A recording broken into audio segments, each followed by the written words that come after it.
Shalom and welcome to our special panel discussion brought to you by the World Confederation of United Zionists, Tnuat Hamerkaz Haliberalit, Hanoar, Hatzioni, and the Jewish News Syndicate. My name is Lior Sinai, Secretary General of the World Confederation of United Zionists, and I'm excited to be your host and moderator on this panel. Before we begin, I'd like to welcome David Yaari, Chair of the World Confederation of United Zionists, to start us off. Welcome, David. Thank you, Lior. Thank you, everyone, for joining. And specifically, on behalf of the board of the Confederation of United Zionists, Marlene Post, Jesse Sultanic, Sari Singer, Ron Fuchs, and delegates from around the world, many of you who have joined this call. Also on behalf of our partners from Tnuat Hamerkaz Haliberalit and Hanoar Hatzioni under the leadership of Nisan Chalik, Sergio Edelstein, Aryeh Edelheit, and so many others. Together, we make up the general Zionist faction dedicating to bringing back the center in the Zionist movement and giving concrete voice to youth empowerment, youth engagement, and to a broad-based connection to the state of Israel. And so I want to thank also JNS for co-sponsoring this with us, and thank everyone for joining us today. It's been a spirit of optimism and energy that swept across Israel to see parties from across the political spectrum come together and join to put forth new ideas and new agendas. And we wanted to put this conversation together for people around the world to get a really not to listen to the politicians, but to listen to the people who are on the front lines and covering the stories and who've got deep insight. And so I'm grateful to the talented journalists who are with us, Dina, Haviv, and Alex, who cover these stories on a regular basis and have deep insights and will share with us.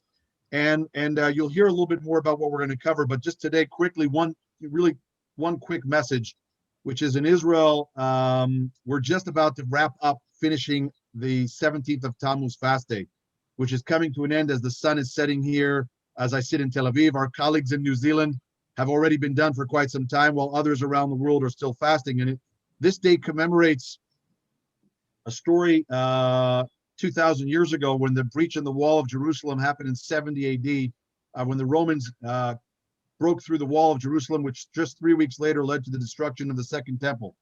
And it's a time, on the one hand, this leads to the period of the 3 weeks between now and Tisha B'Av, the 9th day of Av, a day of national mourning.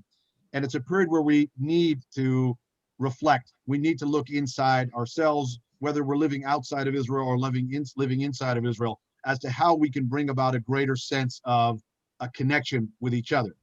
And it doesn't always need to take tragedy, but unfortunately, tragedy does bring us together. And we at the Confederation are encouraged to see a new spirit of arevut, as anti-Semitism is rearing its head in a very disturbing fashion around the world, to see that Israeli leaders, there was just a delegation to the United States led by the Deputy Mayor of Jerusalem, Flora Hassan Nahum, and Mayor Chaim Bivas from Modi'in, and the chairman of the Federation of Local Governing Authorities, and others and other journalists who accompanied Gesher, who flew to America to show support and go to some of the places. And we're encouraged today, in a tragedy that happened in Miami, to see the IDF get on a plane, and I understand also the Minister of Global Jewish Communities, which I hope will be renamed from the Minister of Diaspora Affairs to the Minister of Global Jewish Communities, has gotten on a plane to fly to America to stand and be supportive of our brothers and sisters who unfortunately lost their lives, and others who are still missing. And so in this period of time when we give voice and reflect, let's use the period to rededicate ourselves to the concept of arevut, which is our mutual collective responsibility to one another. And with that, I turn it back to Lior to give us a very insightful and informative discussion about how this government can perhaps give voice to that concept. Thanks, everyone. Thank you, David. Before we start, we'd like to take a moment of silence in memory of the lives lost in the recent tragedy caused in Surfside, Florida. We pray that those in mourning find comfort among the mourners of Zion and Jerusalem.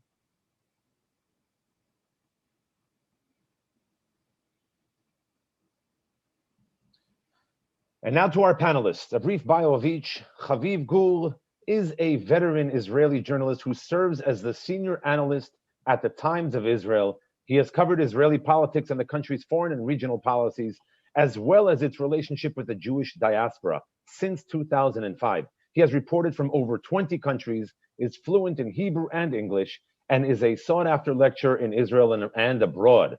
He served as Director of Communications for the Jewish Agency for Israel, Israel's largest NGO. He's taught history and politics at Israeli pre-military academies as well. And to Dina Kraft, welcome. Host of Hadassah's The Branch podcast, is a foreign correspondent reporting for the Christian Science Monitor and the Los Angeles Times from Tel Aviv.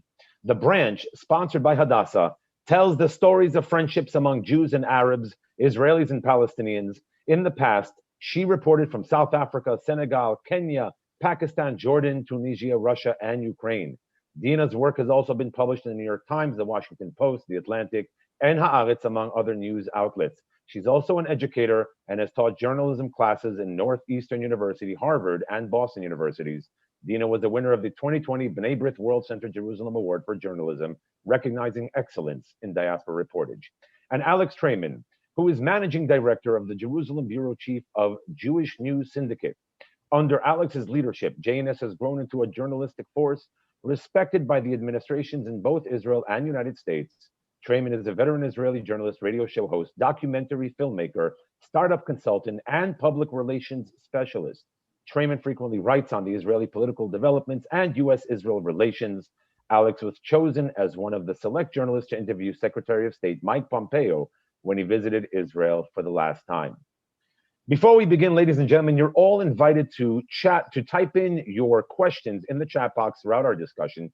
We will make every effort to address your question towards the end of our conversation.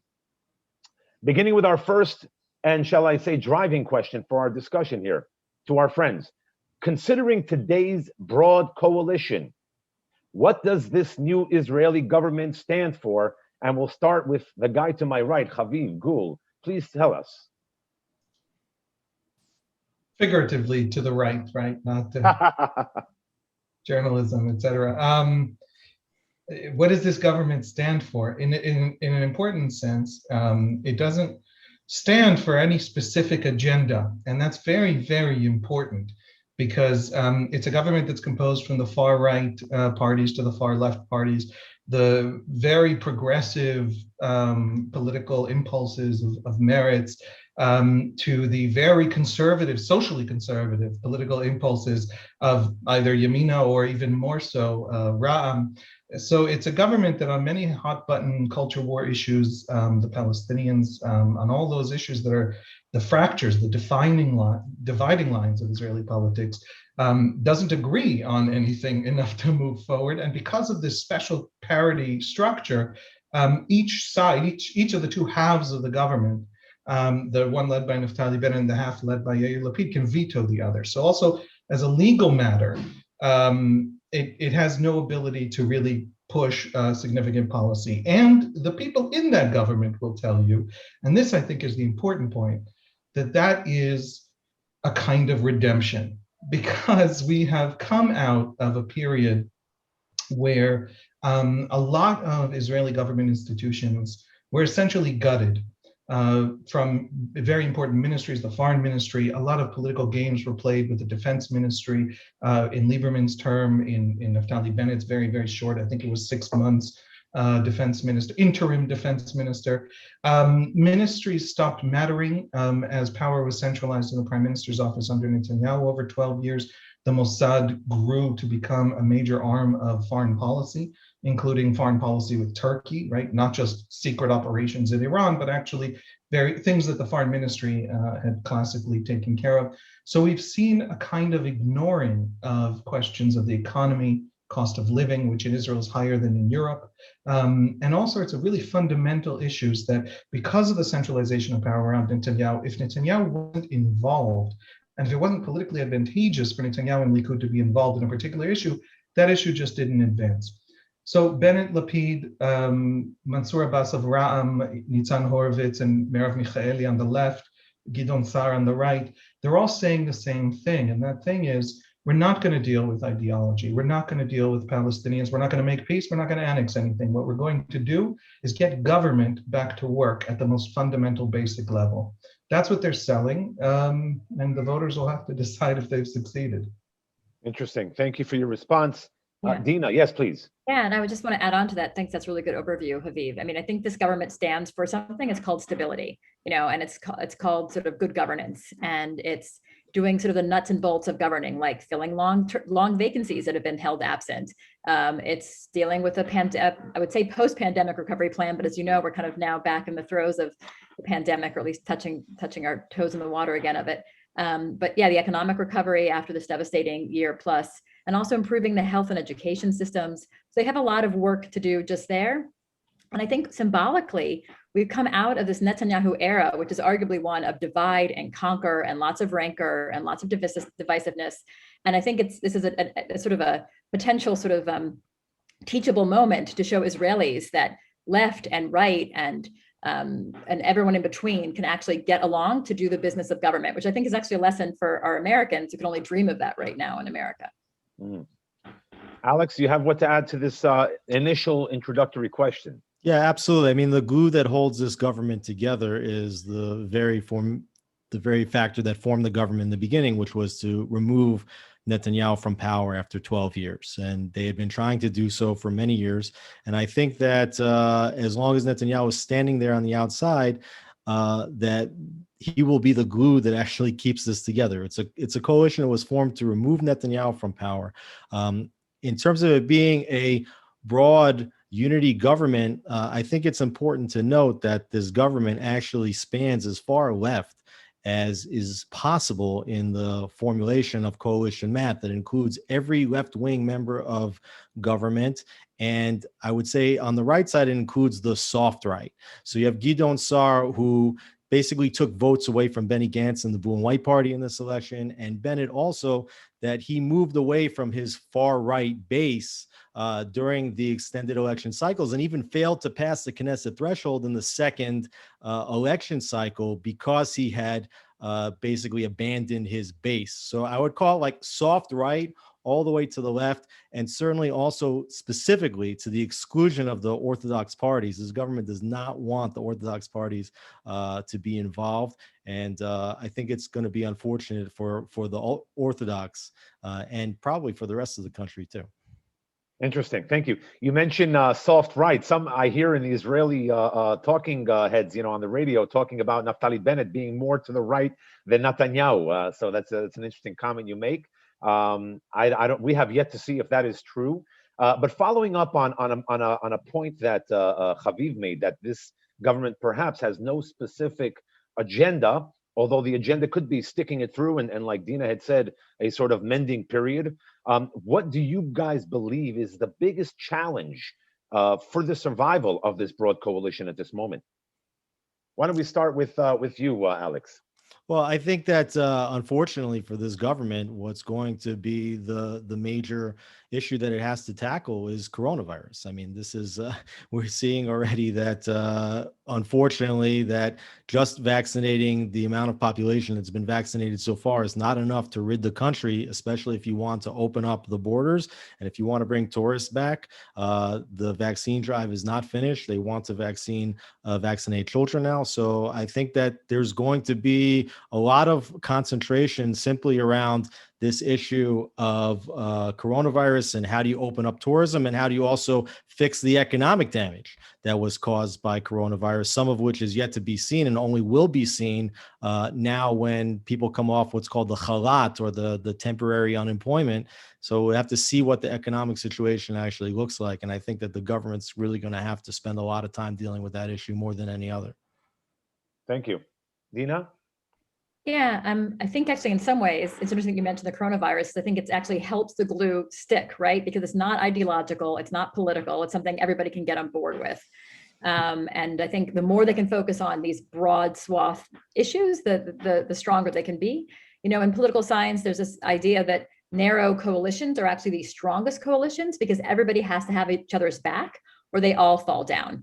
You mentioned Gidon Sar, for example. I mean, in every single case, they face a very perilous future if there were to be new elections. It's not clear they would pass the threshold to get in. So it's really in their interest to sort of stay together. I would say that, according to a recent survey in the Israel Democracy Institute, the think tank in Jerusalem, the number one issue that both Palestinian Arab citizens and Jewish citizens agreed on as the number one most important issue that threatens Israel is tension between the Arab and Jewish communities here. We're just 5 or 6 weeks out of seeing this, most intense internecine violence in the country's history. The wounds run the scars are very, very deep. Things are very tense in those places still. And also I include in that Jerusalem.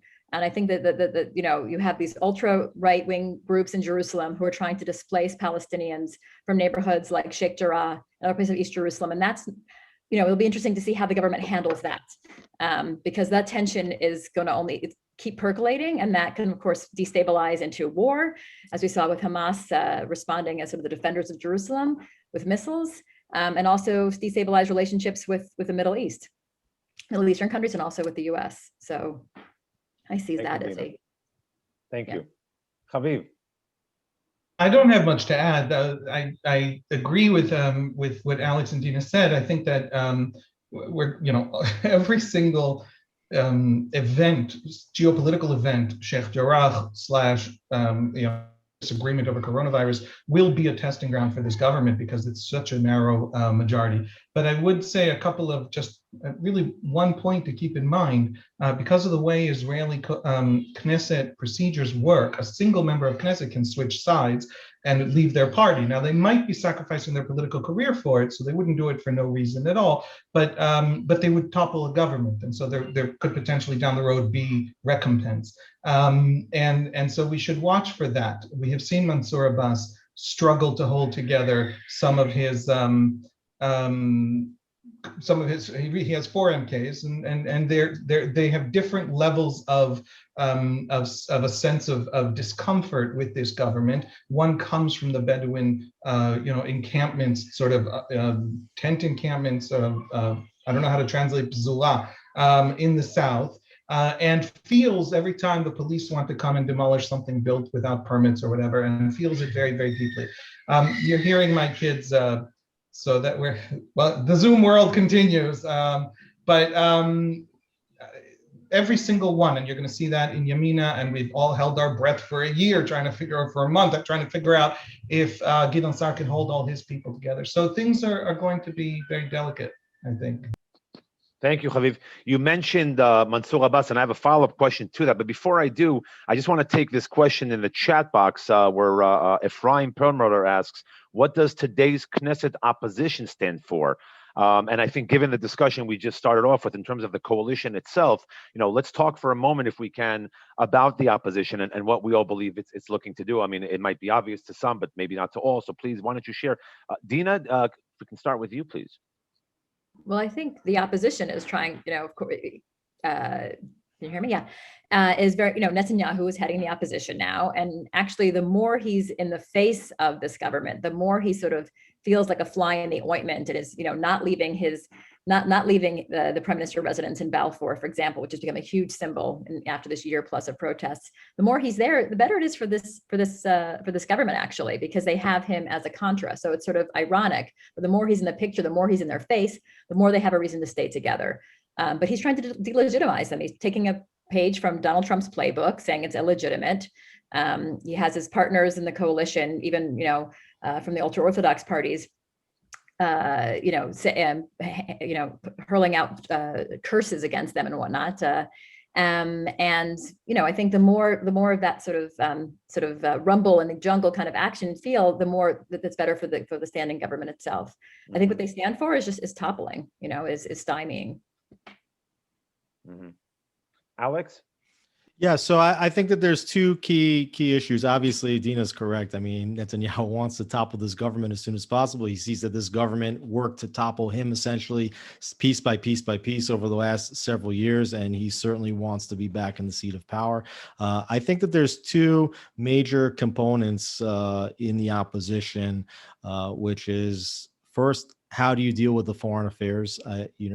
you see that Yair Lapid, as the foreign minister now, is saying that Netanyahu made many mistakes in isolating the members of the Democratic Party from Israel. And I think that Netanyahu recognizes that the Democratic Party is shifting away from a lot of what he would consider to be the security essentials of the state of Israel, which include isolating bad behavior in the Middle East and not rewarding it and sanctioning it even, and certainly protecting against Iran. And Netanyahu thinks that he's the best one to deal with foreign policy. And I think for both the ultra-Orthodox parties and the religious Zionists, that they are very fearful about what will happen to the Jewish character of the state when you have more progressive forces that were previously in the opposition now determining many of the key policies. So I think that those are the two big issues. Haviv. I want to fly a flag of cynical skepticism here. I don't think that Benjamin Netanyahu is more to the right than Naftali Bennett, as Benjamin Netanyahu claims now, obviously. And I don't think that the Haredi parties care as much as they pretend about conversion standards. They'll scream about it, and it's one of those things in politics. Politicians will say the thing that is convenient for them and also will believe that it is something they believe, but in fact they discovered that they believe it when it became convenient for them. In the end, we have a group of 16 MKs in the opposition of the Haredi parties, the ultra-Orthodox parties, and they are going to run out of money, and they're going to run out of billions, and they're going to run out of those billions in roughly 4 to 8 months. And if this coalition can survive 4 to 8 months, and by the way, it's not an accident that Naftali Bennett and Yair Lapid handed both the Finance Ministry and the Knesset Finance Committee, the two bottlenecks of state funding for everything, but also for Haredi institutions, yeshivas, charities, the works, welfare decisions that affect Haredi families. It's not an accident that they were both handed to the Israel Beitenu party, the most anti-Haredi party in politics. That in Israeli political terms is an invitation. So I think that this coalition right now is opposition is a kind of inertia continuing the Netanyahu coalition, the Netanyahu bloc of the last 2 years. It's a testing. They're testing themselves. They're trying to figure out if Netanyahu still has it, if he can still come back. The problem with Netanyahu isn't just that he was replaced. The problem is that for 2 years he hasn't been able to win outright. And so they're going to test the waters. They're going to see if this coalition can survive. If this coalition falls in 3 months, they're back in power. There's nobody else, and who knows what happens in the next election. If it lasts the next 4 months, I think we're going to hear a very different kind of Haredi politics, and I think they're going to be coming in. Interesting. And Haviv, you lead us to our next question, and we're getting some questions here in the chat, which we'll get to, and that's great. I just want to stay domestically for a second with regards to the Haredi parties and their future. We heard what you had to say, Haviv, and we hear it loud and clear, and it makes sense. Dina, do you have something to add to that question with regards to the Haredi parties now in the opposition, whether or not they will consider eventually, if this government should last 4 to 8 months, as Haviv has mentioned, joining this coalition? I mean, I wouldn't be surprised if they do. The Haredi, MO is about pragmatism, right? They are about following the money, and they need it. Without that's their lifeblood. So I wouldn't be surprised if they try to get in. The question is if they will find a place at the table with the people who are around the table. But will they try? Yes. I imagine that they will try. I think it's interesting what you said about Haviv, about them running out of money. And I think that's, again, it all kind of comes down to that. And I think what's interesting is also how the Haredi model of pragmatism, of being non-ideological and going with whoever will give you a place at the trough, is what Mansour Abbas has taken that model. He's very much adopted the Haredi model of ideology is less important to me than just make sure that my community is being taken care of. And so they have passed on that lesson to Mansour Abbas. Alex, what do you have to add to that? Yes. I think the Haredim would have had an incredible incentive to enter into the coalition right in the beginning. If they would have done that, I think they could have really sort of hamstrung what Avigdor Lieberman might be able to accomplish in the finance ministry. And they also probably could have kicked Ram out of the government, or at least made that you have a government that doesn't rely on Ram. It's one thing to bring an Israeli party, an Israeli Arab party, into an Israeli government for the first time. It's another thing to have that party be the kingmaker of the government, that they can crash the government. And had the Haredim come in, then if Ram would have come in or not, they wouldn't have been able to collapse the government. So I think that there was a lot of incentive, but I do think, and we've heard of Avigdor Lieberman say straight out, there will not be Haredim in this government. He doesn't want them there. He thinks that they deserve to sit in the opposition, and that's probably where they're going to stay unless there's some kind of a crisis that facilitates the need to bring in another party. I think, can I just jump in? I think that the point of Haredim is there's 16 seats.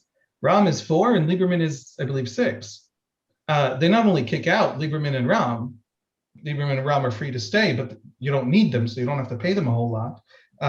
They kick them out and let the government survive Meretz leaving as well, right? So the Haredim would be able to write their ticket in 6 months as well. And so if this government is going to fall fast, and this government didn't want the Haredim at the beginning, Lapid said so, and Bennett did not say so, but Lieberman and Lapid said so. They want to pass a few reforms, a few very minor reforms, by the way. Yamina wants to appoint some modern Orthodox rabbis instead of ultra-Orthodox rabbis to some state rabbinate positions. That's something that's important to them, and if the Haredi parties are in, they can't do it. And so they're going to do the few things that they want, and then we're going to see a whole new recalculation. If they survive 6 months, the Haredim are out, they need that money, they come in, all these questions of Ram and with Lieberman's veto evaporate just because of Haredi numbers.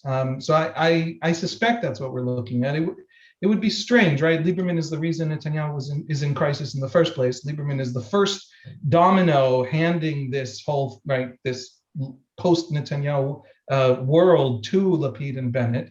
But it's politics. It's a cruel sport. I think they would jettison him in exchange for Shas and UTJ and 3 years, 4 years of stability. I like how you put it, Haviv. It's a cool sport. For those of us cool, it's a cool sport. For those of us on the ground, we think there is some level of ideology behind all of this, and many in the chat are writing about, whereas Haredi may not buy into entering a coalition if it is as a result of a financial need, for example, with regards to conversion and who it is that controls these Batei Din and so on and so forth.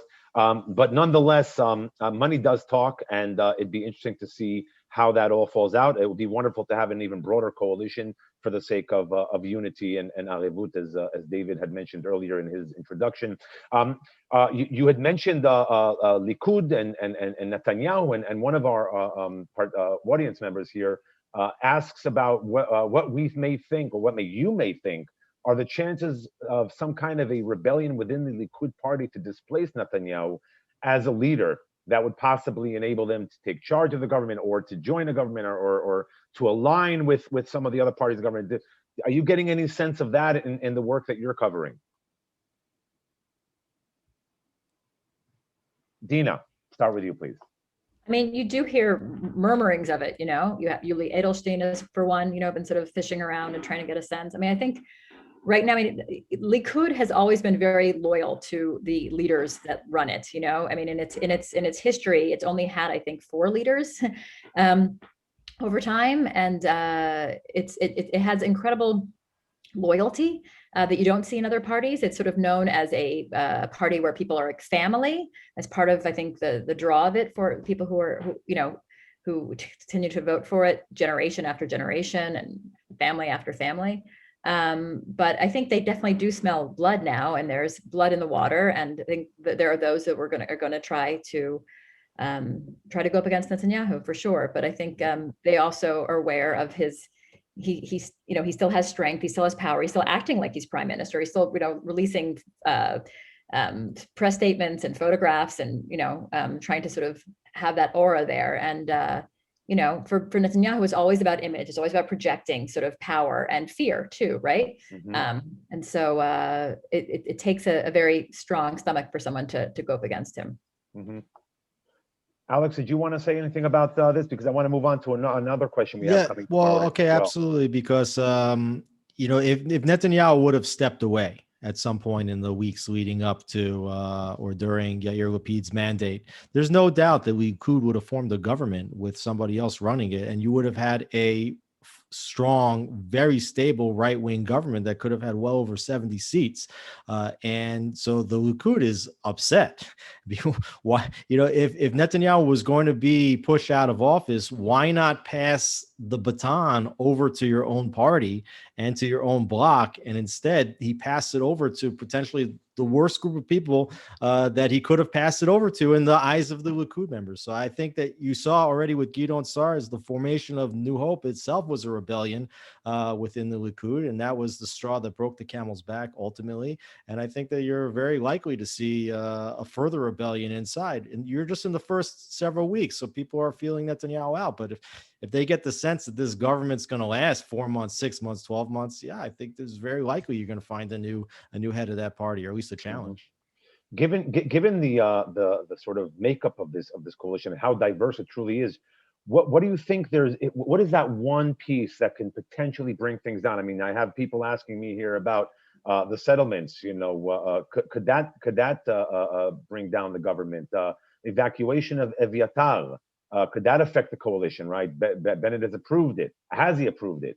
There are some of these sort of sticky tape items that can potentially cause a fraction. What is your sense on these things? Does that have an impact on the coalition moving forward? Assuming they may have discussed these things, I don't know. You're asking to Haviv. Sorry, let's start with Haviv. The short answer is anything could bring down this coalition. It's a 61-59. It's not really 61-59 because the joint list is on the other side. So it has a slight buffer, but not on settlements.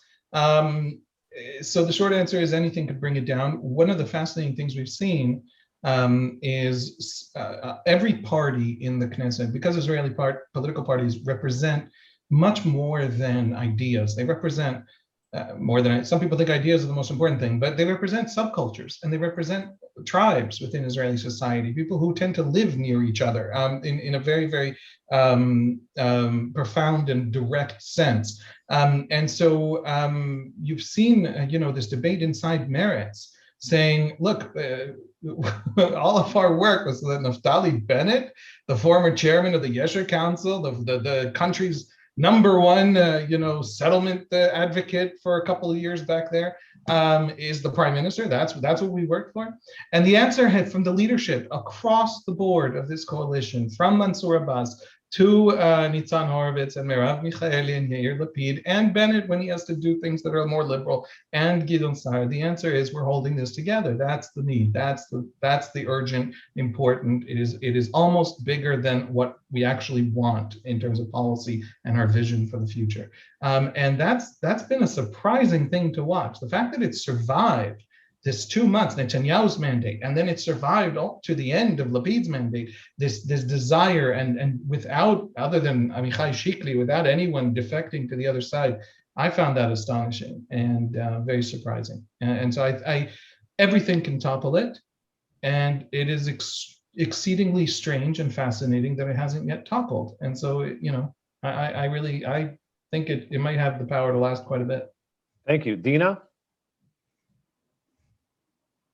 Yeah, I agree. It is anything. That's the whole point of this. Like this whole landscape we're in is a one big minefield, and they can trip. But again, as Haviv mentioned, I mean, it's their interest to keep it together, right? It's their interest. They all face potentially angry electorates, Gideon Sa'ar and Mansour Abbas among them, if they go back to the drawing board of new elections. So I think they have a lot of incentive to keep it together. The question is, when it comes to settlements and when it comes to issues like evacuation, it does test people at their very sort of ideological core in different ways. So it'll be interesting to see how they practice the politics of kicking things down the road, which is a lot of what Netanyahu did, right? And a lot of Netanyahu's policy, especially when it comes to the Palestinians, was treading in place, status quo. And I think that's part of Netanyahu's legacy for this government, is that status quo was acceptable. And if status quo is acceptable, then they don't maybe have to deal with all of the thorny issues otherwise. So the overarching mission is greater than any of these individual challenges, obstacles that could potentially bring the government down, but hopefully will not. That's kind of the short answer. Alex, how can you please add to this? Yeah, I don't think any kind of a settlement expulsion would crash this government in the short term, because Naftali Bennett right now, as the prime minister, has the backing of less than 5% of the Israeli electorate, and he's got no place to go. The left wing doesn't really like him. They only like him in as far as that he was the piece that was able to finally break the camel's back and form a government that brings the left back into positions of power. And the right wing doesn't like Bennett either anymore, because he went back on his stated promise not to sit with Lapid and not to sit with Meretz and not to sit with Ram. And so the only place he has to go is the chair that he's sitting in right now. If he'll go back to the electorate, he's going to be in big trouble. He needs to prove to the electorate that he can keep the ship afloat. So I don't think anything on the right is going to force him or members of the right to pull out of this government. I think if anything, it would be if there's an issue that relates to the Arab parties or even to the left, if they've got a problem, they would be more willing to push Bennett out than the other way around. Fascinating, fascinating. I want to go into this second question here, this follow-up that I wanted to follow up with Haviv's mentioning with regards to the Israeli Arab contingency, the community here. The question is with regards, how do you see the Israeli Arab street, and how do you think it views this coalition? Is it an opportunity? Did Mansour Abbas sell out his contingency? Is he out for what is best for himself or his contingency? How are you covering this? What are you seeing out there on the ground as it regards to this, addition to this diverse coalition? Sorry, Haviv, please start. Gotcha. It's not my place to judge Mansour Abbas's the correlation of Mansour Abbas's efforts to I think what's good for his community. I think it's fair to say, I say this very carefully, because Mansour Abbas is doing something incredibly dangerous politically for himself, and also revolutionary, and also the very fact that entering the coalition is both incredibly popular in the Arab street and also incredibly hard to do and politically compromising. And it's both those things. We have polls for 20 years now that roughly half of Israeli Arabs do want to be playing the game. They do want to be at the table. There is a coalition table. There is discrimination in Israel. We do have a problem of racism in Israel. I don't know a country that doesn't. But one of the major causes for the neglect and the lack of resources that the Arab communities of Israel have is that they're just not playing the coalition game. And they haven't for ideological reasons. And I sympathize, understandable ideological reasons. So Abbas is trying to flip the narrative. And he's trying to say, guys, we'll fight all our ideological fights, but let's play this game that delivers for the ultra-Orthodox billions every year. Let's play the game. They need us. Let's do it. His community does want it. His community is also terrified of what it might mean in terms of compromising themselves. He is a member of the Muslim Brotherhood writ large, that sort of general analysis of the history of Islam in the modern age, Muslim Brotherhood. He's not a card-carrying organizational member of any specific organization, but he is part of that ideological world. And that ideological world, which includes Hamas and includes the Muslim Brotherhood of Egypt, and it includes the regime in Ankara, which we can now take to calling regime in the last decade or so. They're writing him off, and they're actually on a campaign against him. And they're saying, how dare you normalize the Jewish state? And so he's facing all kinds of different arenas in which he's doing something very compromising and very dangerous in all those arenas.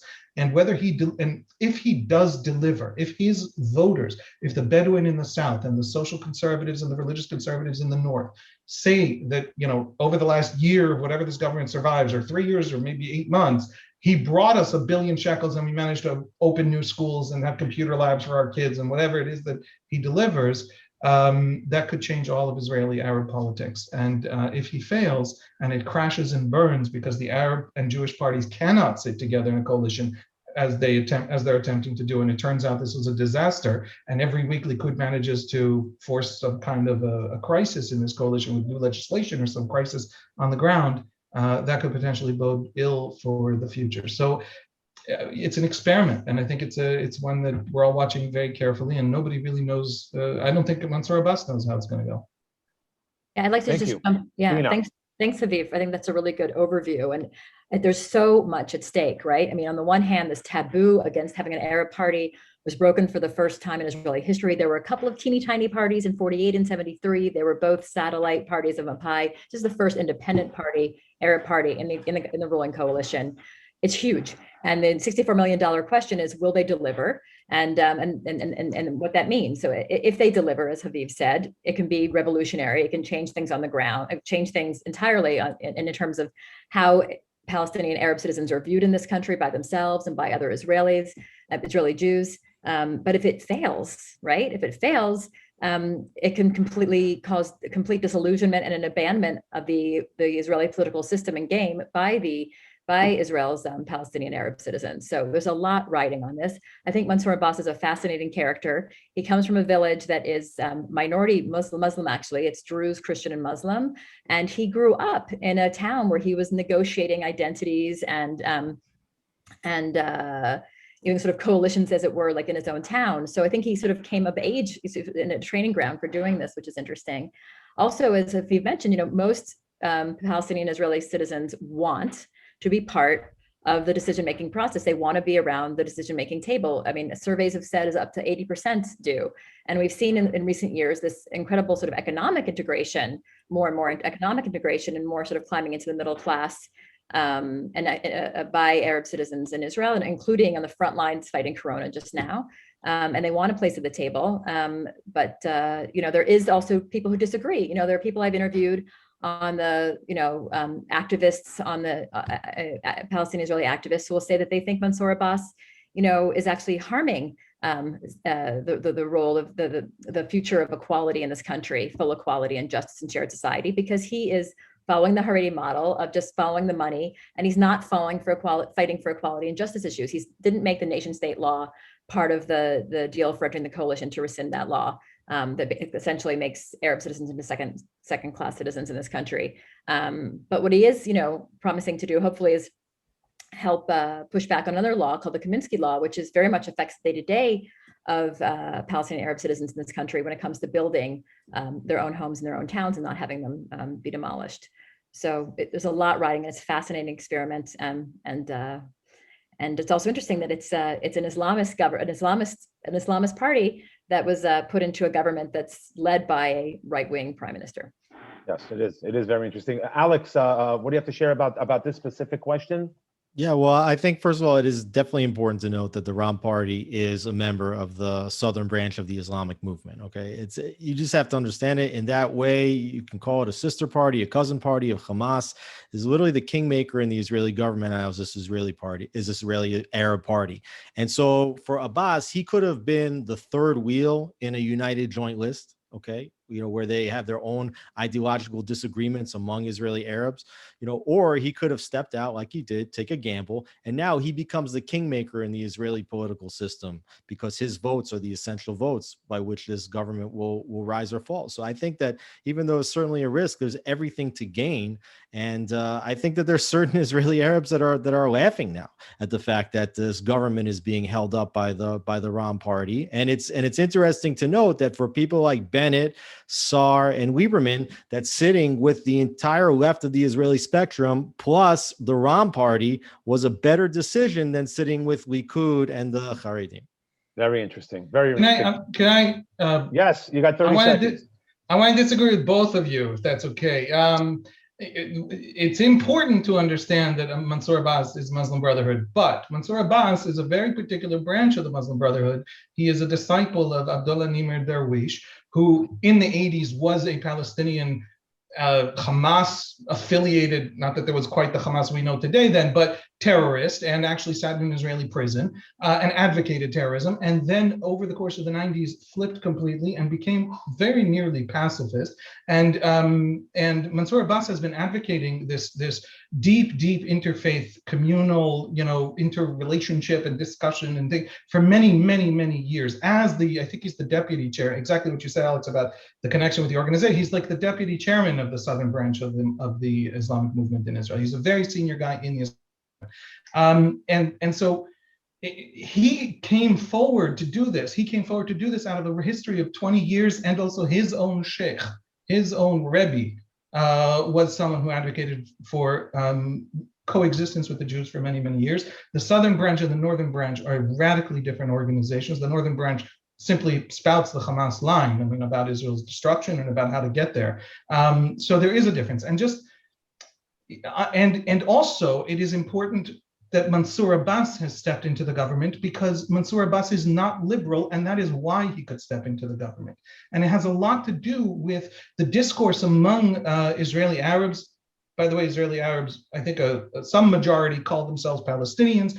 40%, I've seen polls for anywhere from 20 to 60, so I don't understand the polls. But there are some who want to be more Israeli than not Palestinian, understand the word Palestinian. There are these debates about what it means to be an Arab in a Jewish state and what it means to be a Palestinian in Israel. And there are these deep, deep identity debates in the Arab community. And Mansour Abbas manages to just sidestep all of them. He doesn't have to worry about whether Palestinians, whether the nation state law, for example, as Dina mentioned, whether that makes them second class or doesn't make them second class, whether Israel's liberal enough or not liberal enough, because he himself is this social conservative Islamist Muslim. He is very, very, very Muslim. And that gives him the idea. I muted myself because I understood subconsciously that I was going on for too long. You're very excited too. It gives him the cover to sidestep those debates.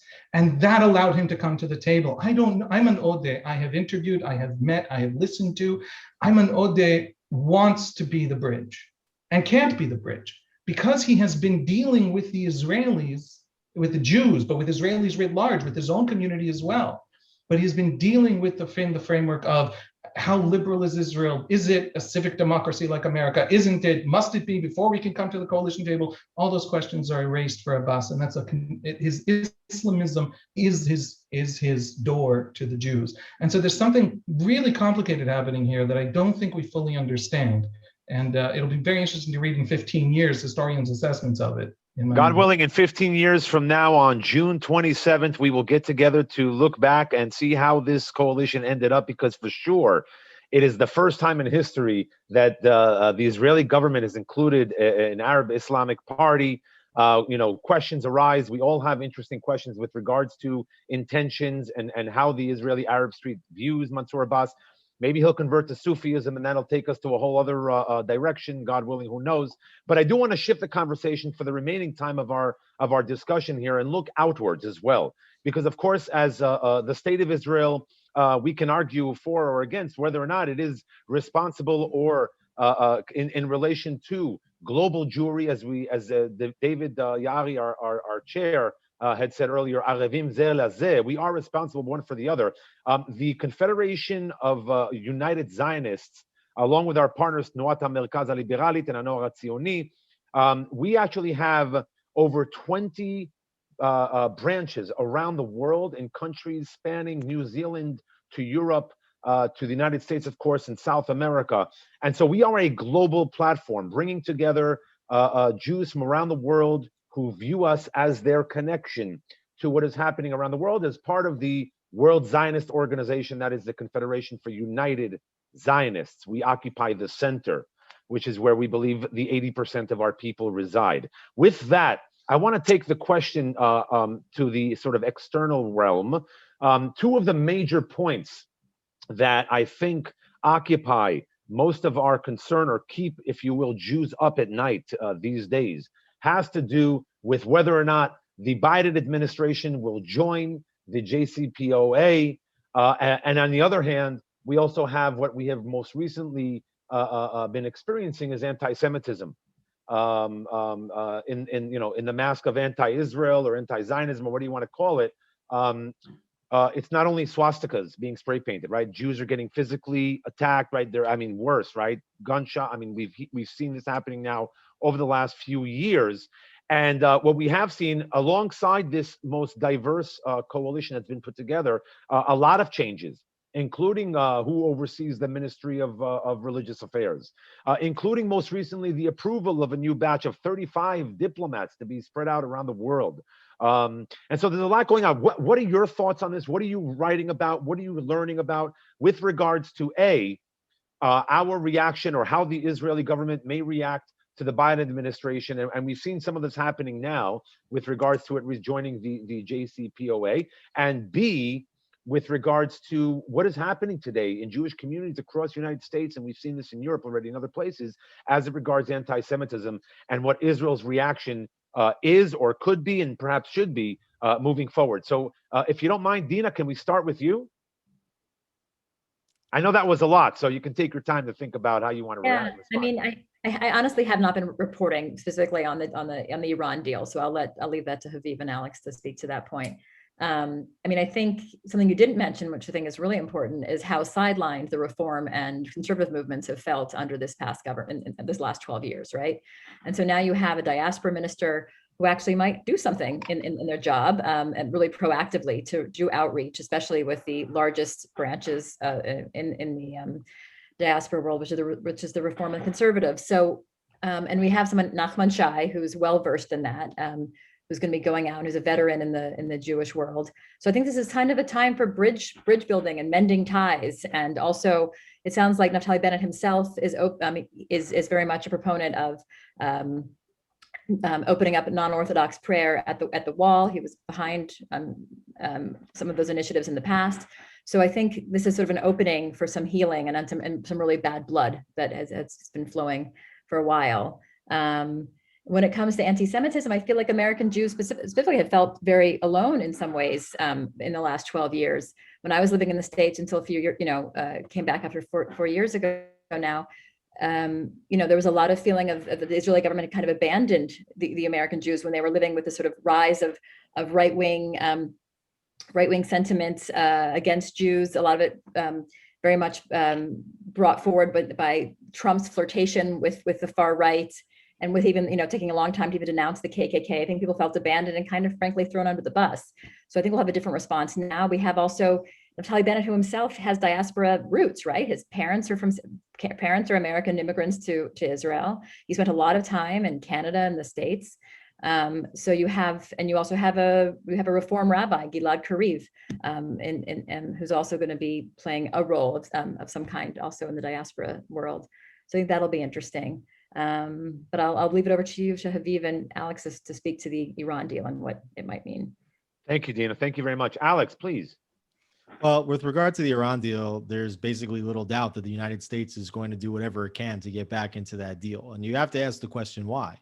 And when you look at the Iran deal, what's the purpose of the United States going into this deal to begin with? And it's hard for many Israelis to look at that deal and see it as anything other than a direct threat to Israel's existential security and actually working to create a direct threat. And what you had in the Trump administration was Trump stopped funding going towards malign actors in the region, including Iran, including the Palestinian Authority, and reverse the flow of money. And when he pushed the flow of money and incentives towards moderates in the region, that's how you had the Abraham Accords, right? And what the U.S. administration now is doing is they're stopping the flow of incentives and money towards moderates in the region, and they're reversing it back towards malign actors in the region. And that's very, very dangerous. At least this was at least Netanyahu's position, that this is extraordinarily dangerous for Israel's security. With regard to some of the issues relating to Reform Jewry, I think that the Kotel has become, the Western Wall Plaza has become an issue that got blown up, and I think it's really less important than it's been made to be. And there's really not any problem with anybody. There's no, if Reform Jews want to come pray at the Western Wall, great. Everybody should pray at the Western Wall. I mean, everybody should pray at the Western Wall, right? That's the problem, is that you have too many people that never want to pray at the Western Wall. So, I think that this government's certainly going to solve that issue. But I think with regard to a lot of the other issues and with diaspora Jews in America, the problem is that you have rampant assimilation that's basically gone over the edge of the cliff. And you have too many Jews that don't feel that Israel fits into their progressive value set. And I don't think that they're ever going to come again to feel that Israel does fit into their progressive value set, because there's too many progressive elements in the United States that are telling them that Israel will never fit in to their framework of intersectionality. And that's despite the fact that this is a country that's built on minorities that were expelled from Muslim countries. This is a country that is very friendly to LGBTQ and the like. This is the most liberal country in the whole Middle East, and yet it's the narrative in the United States among many progressives who are not Jewish is that Israel is just a white occupying colonialist force. And unfortunately, way too many liberal Jews in America have just bought into that, and they're going to continue to buy into that. And that's not going to matter what Nachman Shai or anybody else tells them. Thank you, Alex. Haviv? I think it's all Israel's fault. And don't get angry, chat room. Look, in a sense, Alex, I agree with you that the Western Wall Plaza is not a big deal. And in fact, in January 2016, when the Western Wall Compromise went through the government, the ultra-Orthodox parties voted for it. And by, I believe it was January 2017, ultra-Orthodox media noticed and came out with this horrified campaign about reformim, which is a term that the ultra-Orthodox in Israel use as a curse. They don't actually know what it means. They don't meet these people. They've never been. I have sat in the Knesset and listened to Israel Eichler of United Torah Judaism deliver a speech about how reform senators in the U.S. Senate pushed against letting Jewish refugees from Germany and Europe come to America before World War II. And that's why, because they were Orthodox, and that's why so many ultra-Orthodox died, and Orthodox generally, observant Jews died in Europe in the Holocaust. The reforming senators in the Senate are responsible for the Holocaust. That is something I heard with my own ears. And then luckily for me, Israel Eichler put out a press statement revealing his great theory of history, which to me amounts to Holocaust denial. And so there's this passionate, angry. You saw it now when the ultra-Orthodox wanted to tell Naftali Bennett he was a traitor to the Jewish people. I don't know if you all noticed over the last 2 weeks of ultra-Orthodox party rhetoric, but they called him reforming. And so the people who created the Western Wall impasse, the deadlock, and the deep sort of anger surrounding it wasn't Reform Jews in the United States. It wasn't the Federation system. It wasn't Netanyahu who shepherded the deal, wanted the deal. It wasn't Bennett. He shepherded and wanted the deal.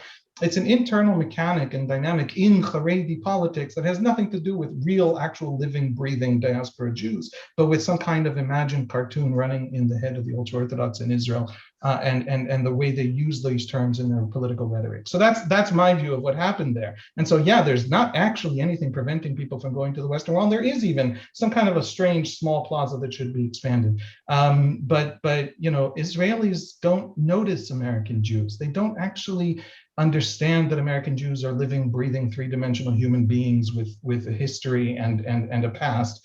And I think I would argue, even though American Jews talk about Israel all the time, that there's something similar happening in America with American liberals. American Jewish liberals think of Israel as some kind of moral cartoon running in their head, and we don't fit their little moral cartoon, and so they've decided that that's something terrible, and they feel tremendous anxiety about it.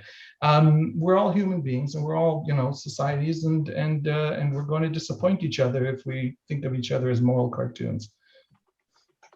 Mute. Thank you, Haviv. Thank you, Dina. Powerful. One quick question I was just wondering about. You know, I follow your writing and leading up to this panel discussion, which I knew was going to initiate many comments in our chat box here, and I wish I can get to all of the questions and the statements as well. As a journalist covering this topic, what are you most tired of hearing on this subject? What are you just like done with? Haviv. I am not tired of any of this. I think we should talk about it more and invite me. I have very fair prices. No, what do I think? I'll be honest. I have tremendous respect for Nachman Shai. I'm glad he's the diaspora minister, because it could have been someone silly, and he's not silly. And it has been silly people in the past. But the best time for the diaspora ministry of the state of Israel, and the history of the diaspora ministry of the state of Israel, which is not a very glorious history and not a very long history, the best time was actually under Naftali Bennett, when Naftali Bennett was diaspora minister for about 5 years. And the reason Naftali Bennett was a fantastic diaspora minister was that he was also a much, much more important thing, which was education minister.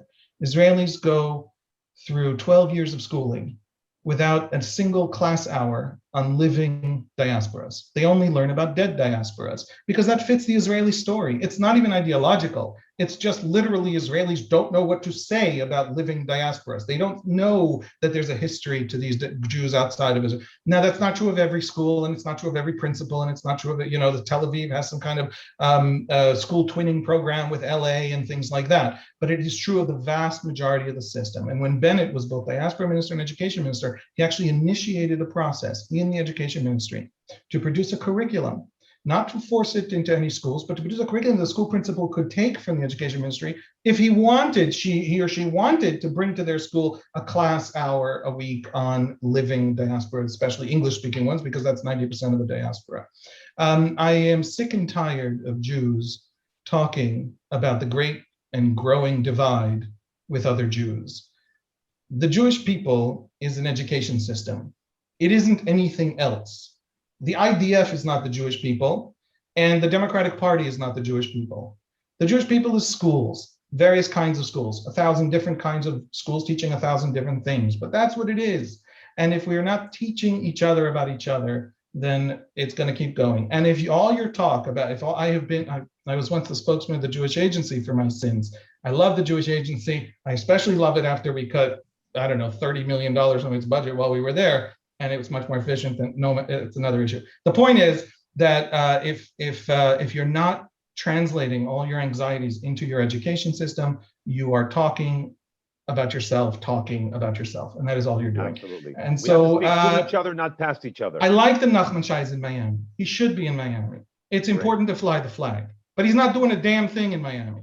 He needs to get back to Israel, and I'm sad only that the Labor Party I'm not sad that Labor doesn't control the education ministry. I'm sad that the education ministry is in the hands of New Hope, and the diaspora ministry is in the hands of Labor, and those should be in the hands of the same party. I don't care which. I'm done. Thank you. Thank you.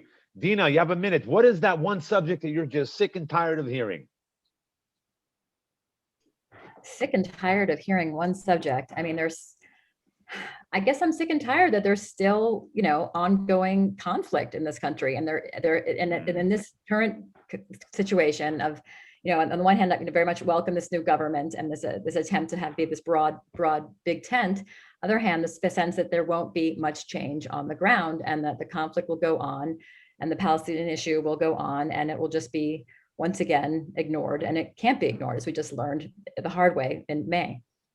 God willing. And Alex, what is that one thing you're tired of hearing about? Well, I actually want to say two things. Okay. First, I want to just comment on what Haviv said for 1 second. And you just have to look at the progression of what you would call like Jewish progressives. In the 90s, it was, in the post-Oslo era, it's, you can support Israel and also criticize Israel. And then it kind of became, maybe the best way to support Israel is to criticize Israel. And then it kind of became, we need to criticize Israel in order to save Israel from itself. And then it kind of became, well, like, we don't really like Israel that much, and there's a huge rift. Okay. So that's, I think in a sense, that was kind of this progression. But the thing that really drives me batty in the last several weeks and months, even the last year, is this rhetoric about the scorched earth, and that there's right wingers in Israel that are gonna, God forbid, assassinate a prime minister like they did to Yitzhak Rabin, and that the right wing nationalists are gonna throw this country and the entire region into chaos. Talking about this far right nationalist flag march, which is basically teenagers marching with flags, girls and boys going like this. They've been doing it for 20 years, and you had, just a couple of days before, you had a whole IDF induction ceremony at the Western Wall with music and flags and everything. And nobody said a word about that. But when these teenagers march, that becomes a far right nationalist event, and it's just rhetoric, and it really doesn't hold any weight. Thank you, Alex. But I'm sorry, I'm going to have to cut us all off because this can go on and on and on. And we have like 800 questions I could have sifted through. So we're going to have a 2.0 panel discussion, because actually seeing some of these comments asking us to have another conversation. It seems as though this is a conversation that isn't being had, that ought to be had, irrespective of our political or denominational affiliation. Because what is true is that what David said earlier, Kol Yisrael arevim zeh bazeh, We must stick together. We must be able to have these conversations, as difficult as they might be to hear. We must continue to have these conversations. That is what keeps us going. Once again, before we wrap up, my name is Lior Sinai, Secretary General of the World Confederation of United Zionists. It was wonderful to be with you guys here on this amazing conversation. My final bottom line is, Tikkun Israel, Kadma leTikkun Olam. Before we go healing the world, we have to heal ourselves, whether you're to the left, whether you're to the right, whether you're religious, it doesn't matter. Kol Israel arevim ze bazeh. We got to stick together. And with that, I want to hand over the controls to the chair of the World Confederation of United Zionists, David Yaari. Well, I have nothing more to add because you guys did a great job. This was fantastic. It kept me and everyone else. I saw over 165 people were on this call listening in, and it just shows that there is a lot that we're still looking forward to see.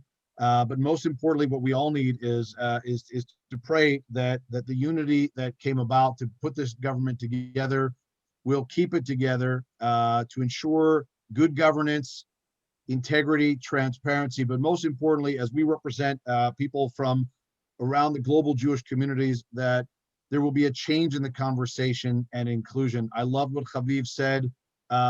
We can all focus on the nitpicking and the differences and where we're falling apart, or what we can do is focus in on having these conversations. And this is a start of a conversation, and that's what we're looking to do at the Confederation, our partners as well. At Hanoar Hatzioni, we thank JNS for hosting this and for putting together and being part of this conversation.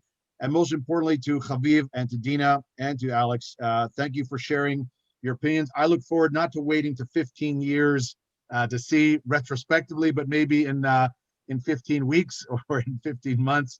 But let's see how things move forward. And most importantly is that we're not spectators in the Jewish story. And that's the message of what we're trying to do in the Confederation, is not to let the right or the left pull the tent further and further apart, but actually to raise the roof in the center and to raise more space and more room for the center to be able to come and make their voices heard, because those are the people who are just sitting on the sidelines and letting our dialogue be dictated by extreme voices. And we don't need that anymore. And we want your voices. We want you to join. We want you to participate. We want you to help plan these kinds of events, whether it's with Hanoar Hatzioni or with us, whether it's our partners at Young Judea or the Tzofim or the Israeli American Council or Chalutz Merchav or Hanoar Hatzioni around the world or FZY in England. Please join, participate, and make your voices heard, because that's the only way we're going to ensure that the sane center stays sane and can bring the tent and raise the roof a little bit higher. So thank you, everybody. For those who are still fasting, have an easy rest of the fast. And let's focus on the next 3 weeks during this period of time of how we can do more about Arevim Ze Bazeh. Laila Tov. Take care.